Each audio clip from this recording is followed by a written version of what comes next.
I still remember the night I counted coins just to afford dinner. Not bills, not rent, just dinner. I sat on the cold kitchen floor, staring at my empty wallet, wondering how life had quietly slipped out of my control. No dramatic moment, no warning, just a slow, silent collapse. My name is Millie, and once I believed I had everything figured out. I worked 2 minimum wage jobs, one at a small grocery store during the day and another cleaning offices at night. It wasn't glamorous, but it was honest. I told myself this was temporary, that I was building something. But what I didn't know that day was that someone close to me was quietly tearing it all apart. Back then, I wasn't alone. I had Ryan.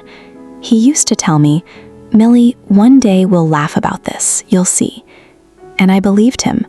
I trusted him with everything, my savings, my plans, my future. I thought we were building a life together. While I worked overtime, skipping meals and sleep, Ryan handled our finances.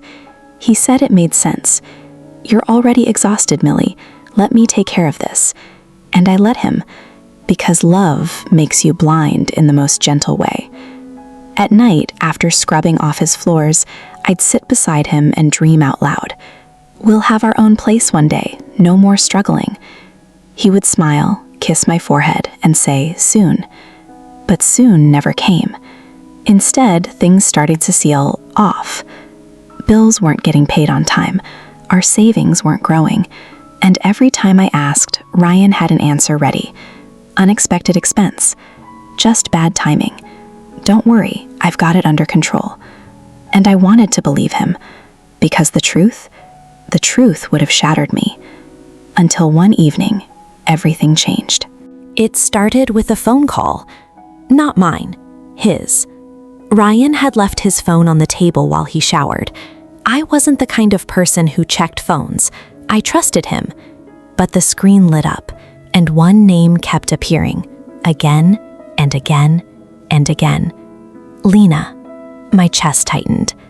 At first, I told myself it was nothing, maybe a coworker, maybe a friend, but something inside me whispered, "Look closer." I picked up the phone, my hands trembling, and that's when my world quietly broke. Messages, hundreds of them. Plans, jokes, late-night conversations, and then the words that still echo in my mind. "I can't wait until she finally figures it out."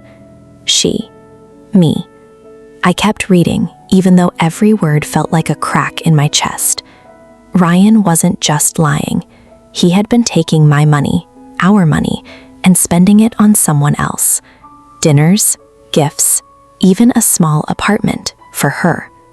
I felt empty. Not angry, not yet. Just erased. All those nights I worked until my hands ached. All those dreams I shared, they meant nothing to him. When Ryan walked out of the shower, he found me sitting there, holding his phone. Our eyes met. For a moment, silence filled the room. Then he sighed. Not regretfully, just tired. "I was going to tell you," he said. Those words hurt more than the truth itself. "Tell me what?" I whispered. "That this isn't working anymore." "Isn't working?"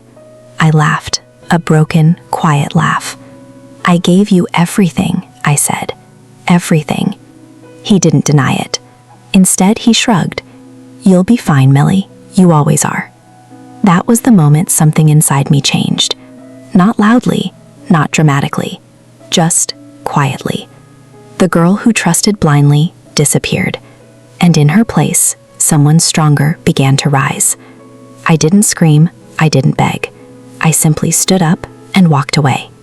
But what Ryan didn't know was that he hadn't just broken my heart. He had awakened something far more powerful. The next few weeks were the hardest of my life.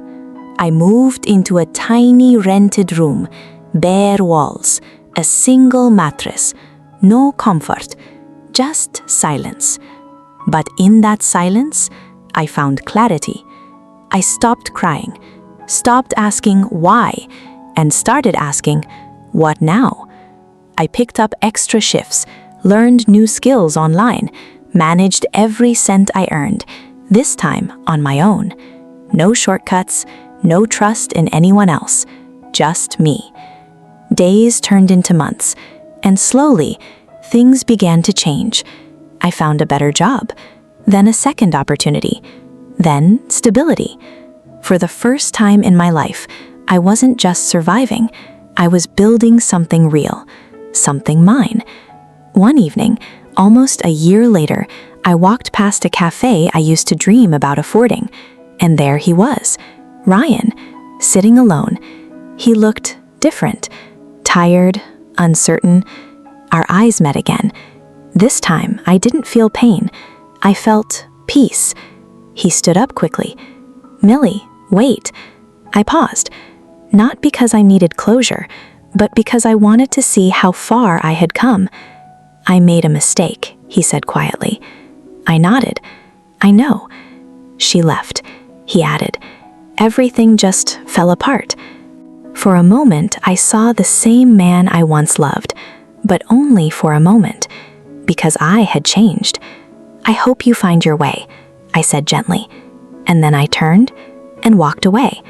No anger, no revenge speech, because the truth is, my success was my revenge, my peace was my victory, and the girl who once counted coins for dinner, she now counts her strength in something far more valuable, self-worth.